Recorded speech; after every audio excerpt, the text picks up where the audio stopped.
Hey everyone, it's Sam here. Thank you for watching. So today I'm going to show you how to make this a fun fold. It's known as a twist and turn card. I saw this one by Shrishti Patil. Hopefully I'm saying that correctly. I'll link hers in the description box below. She shows it more as, I guess, like a scrapbook kind of page or something you could put in a mini album, which you still can do with this, but she didn't decorate any of the pages. They're just all plain. So I've got 3 different sizes for you to choose from, and they will all stick onto a 6x6 card blank. But if you go for the smaller size, and you can stick that onto, you know, like a 5x7 and things like that. So it's easy to play around with. So this is how this one looks. I'm going to change the one I'm going to make today. I'm going to have a belly band around here, but you can see the top fold card. So you've got your space inside to write your message. And then this one here, just undo the ribbon, some little arrows that I've popped in the corners here, and you just pull those and the whole card opens to reveal this lovely, I just think it's a really nice page to personalize. So you could have, I was saying I made this during a Facebook Live, you've got 12 squares here. You could have this for a 12th birthday and a little picture of them for every year. You could have a big number in the middle and just photos of that person. It could be for christenings, weddings, all kinds of things. I think it's a really fun one for photos.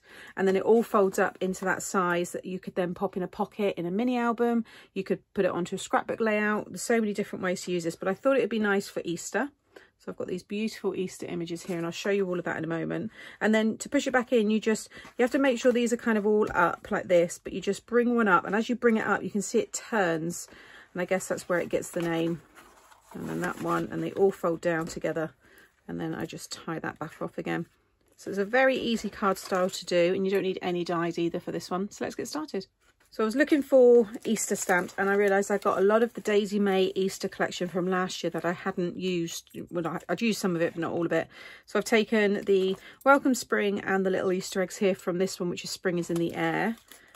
The other little Easter eggs here, which is Spring Watch. And then everything on this one here, which is the Egg Hunt, and they're so cute. Got this beautiful basket and the chicks. I thought I'd just go for the same one. I had the pencils still out and everything, so I've decided to stick with that. And then I'm going to use the paper pad again. I've already cut everything, but this is Spring is in the Air, and again it's the coordinating paper pad. So I'm not sure what's still available, but as always, all the links will be listed below. So these are the 3 sizes. So I'm going to be making another one using a 10x10 piece of cardstock. That will fold down to a 5x5 size, which is what this is. So this is 5x5, and you can see you just get that nice frame when it's on a 6x6 card. If you want to go smaller, then this size here will fold down to 4x4. So you could pop that onto your A2, A6, 5x7, you know, more of a rectangle shape. You could still put this on the front and maybe have a little sentiment at the top or something. And then if you want to go bigger, this is the 12x12 piece, but when it folds down, it will fold down to 6x6 size. So it will just cover the whole of the card front there. But if you're using this for memory keeping and in albums and stuff, I think all these sizes would look really nice. So I will take photos of these and I'll put them onto my blog. They're really easy. You can see simple scoring. This is a piece of 8x8. This is a piece of 12x12. And you're just scoring, so you've got 4 sections. So this one's 2, 4 and 6. This one's 3, 6 and 9. So how I show you on the 10x10 piece is the same for these ones. But I'll just hold them there in case you want a screenshot until they go up onto my blog. So you can follow those sizes if you wish. Okay, so I've got everything ready here. I'll keep the template in shot as well, so you can just see everything there. Let's put those to one side. Okay, so a piece of 10x10, if you want to do the same size as me, and just come up a little bit there. There we go. So first of all, we want to score it 2.5 on all 4 sides. So 2.5, and then turn and do that all the way around. Okay, then we want to score at 5 just down to the first score line, and do that on all 4 sides. So 5 just down to that first score line, rotate again round like so. If I get that to catch the light, you can hopefully see you should have 12 squares all around the edge and then 1 big square in the middle. Next, with this bigger square, we're going to do these score lines here. So I've got my metal ruler and a metal stylus. What you want to do is we're going to start from the bottom of this 5-inch score line. I like to lay the stylus down first and then the ruler. And you're going to line up the ruler with the bottom of this score line here. So we create this line. you want to make sure you get all these points perfect. Make sure the piece is cut exactly to 10 by 10 and all these score lines, because you need all these pieces to be equal, because when it folds down, if it's slightly off, you might find that your main piece wasn't quite 10 by 10, and these kind of score lines here need to hit exactly. So next you want to score from this one down to this one here. So again, I'm laying my stylus down first and then down to that one. And now we're going to score from here up to this point. It's very easy. Any size square that you can divide into 4, this will work. And then I've just scored from that one up to there. Again, if I just hold that so it catches the light, you can see my diamond now. So you should have 12 squares, your diamond in the middle, and then 4 triangles around that. Okay, next we want to fold and burnish all of the straight lines. Don't worry about the diamond shape for now, but when you fold these, again, you want to make sure that the sides are running nice and parallel, and you want to burnish it in both directions. So fold it that way and then fold it back. Another thing I should say as well is that this is like a 220 GSM. I wouldn't go heavyweight with this kind of card style. It's an origami fold, so you've got lots of folds on top of each other. So if you go too heavy with your cardstock, it's probably going to crack. So I would say around 220 or lower. You could even go down to like the paper, origami paper weight, like 120, 150, because by the time you add your mats and layers, that's going to strengthen it anyway. So just work your way around again, making sure that it's all nice and straight. So you should have all your main score lines burnished, and then you've got your score lines where you've just scored down to that first line. You want to just make those all a valley fold. So just pinch like so. And now the diamond score lines, they're also going to be valley folds. So I just use something that I can push up to the score line and then just kind of fold that line up. You can burnish it more in a bit, but just for now to get that up in place. Like so. But just bring the template back in again, just so I can talk through those score lines. So all of these score lines here, the 5-inch ones, those all need to be your valley folds, and the diamond also needs to be a valley fold. All of the other score lines will be mounting folds. So what you want to do is take a corner, I've got the bottom right here, start bringing it up. As you bring that up, this is going to want to come up, and you can see it starts to turn. Make sure that comes up, that's going to turn. So it's fiddly to get the first one in place, but once this is kind of fixed in place, it will remember it and it's easier next time. And you'll see now how that all folds down. And you basically, you want it to be a nice square with no bits kind of sticking out the sides.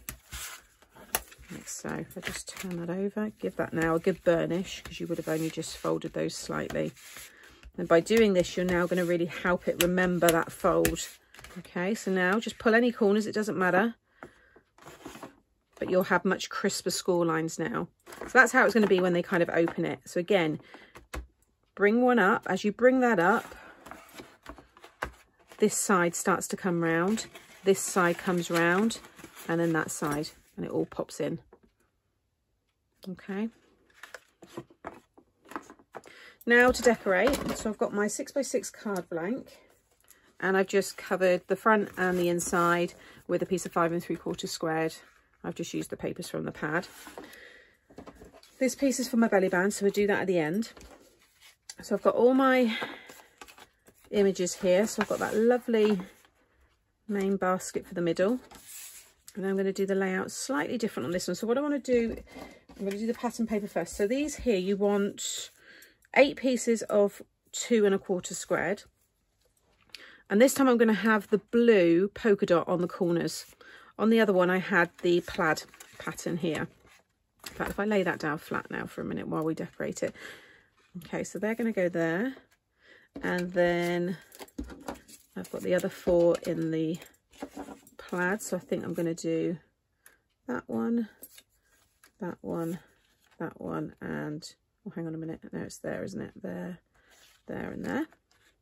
And then my images are going to go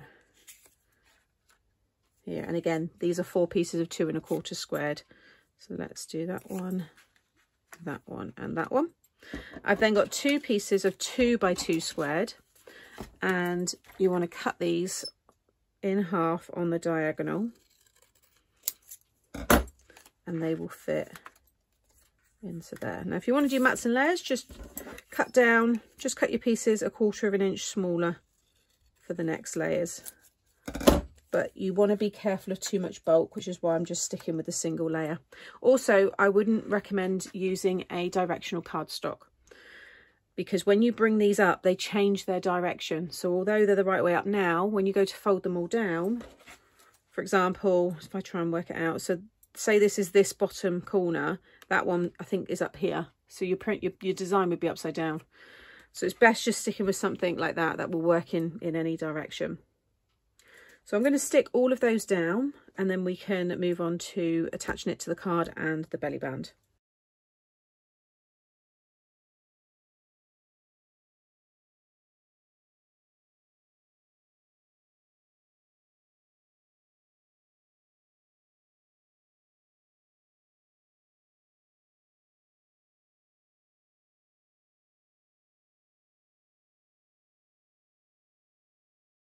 Okay, so that's how mine looks folded. So just open it back up again. You can see everything stuck down.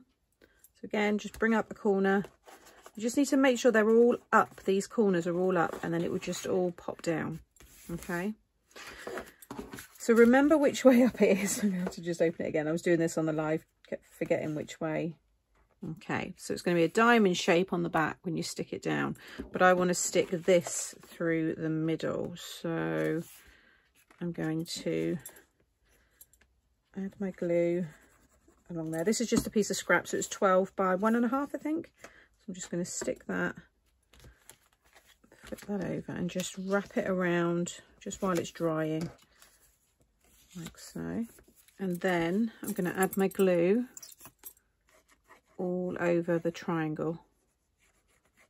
You don't want to get it on anywhere else, otherwise it won't open. And now I'm going to stick that down in the middle. So just make sure you got a nice border.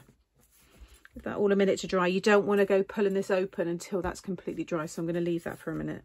So I've just made my little topper there, which is going to connect to the belly band, and I'm going to add a hook and loop, I think, behind it. Before I do that, I want to just stick these little arrows. So I got these from, well, the dies from my magic slider die set, but if you've got my action stamp set, that's got arrows in it, so you could also stamp your arrows. So I've got this little 1x1 square, and I'm just going to cut that again in half on the diagonal, and I'm going to pop one down in this corner. You could do any corners, to be honest.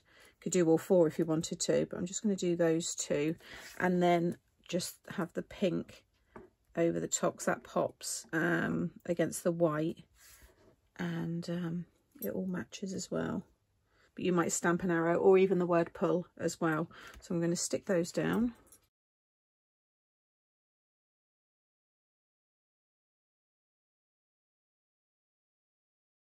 Okay, so I've got my hook and loop, and I'm going to put that under there. I've just put 2 together. Like so. You could have a magnet there if you wanted to, and then I'm going to have that over the top. Give that a minute to dry. Okay, so now you can just open up the front there, and then when you pull this one, you get all of that lovely design. I think it's so cool. I also just thought I'd share the ink that I used to stamp was Antique Linen by Tim Holtz. It's the Distressed Oxides. And then the pencils, because people did ask, I think, and I forgot to say, these are all Black Widow, but it's across a few of the different tins. So this one here is, I think it's Foxy Brown, which is a Black Widow one, and I used that with the Black Widow Tarantula. So they were the 2 browns. I used, from the Dragon set, I used Picasso Sky, so that's given me that nice cornflower blue. And then for the pinks, I used Pig's Ear, which was from the Scorpion set, and Pretty Pink, which is from the Skin tin. Like I said, there's quite a few within this range or brand.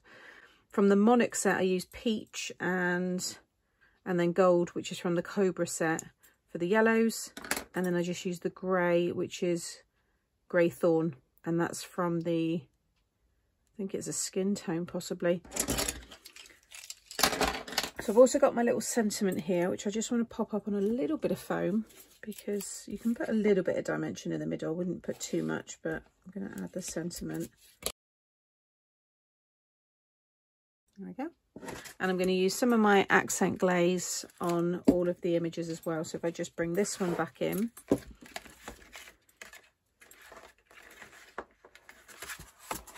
you can see how the glaze looks when it's dry. Just really pulls out the colour, makes it a lot more brighter. So again, I'll just fold this one back down again. So just make sure that all of these corners are up, and then as you bring one up, the next one, the next one, and the next one, it all pops down. And I think the belly bands, actually, I think I prefer it. It's just a bit easier because obviously it just closes very quickly. And again, with this one, bring up all of your corners. And then you've got your ribbon. I thought the ribbon was nice though, because I was going to add like a little charm or like a little gift tag on it. So I think you may be able to put a gift card inside the middle of this size. If not, you can do with the 12 by 12. So it could be a nice way to present a gift card as well. But I think it's a really fun style. I think it's nice to turn it into a card. But like I said at the beginning as well, I think it's going to look great in mini albums, on scrapbook layouts. I think there's going to be lots of ways to use this, and I think it's lovely to fill with photos as well. So I hope you've enjoyed this fun card style from me today. As always, everything I've used will be linked in the description box below. The photos and everything will go up onto my blog of those other sizes. And if you've enjoyed today and you're not subscribed to the channel, make sure you subscribe but hit the notification bell. Some people say that they don't see my videos, but they're subscribed. It's probably because you haven't hit the notification bell, and that way you will then be notified every time I upload something new. Take care, and I'll see you all again soon. Bye.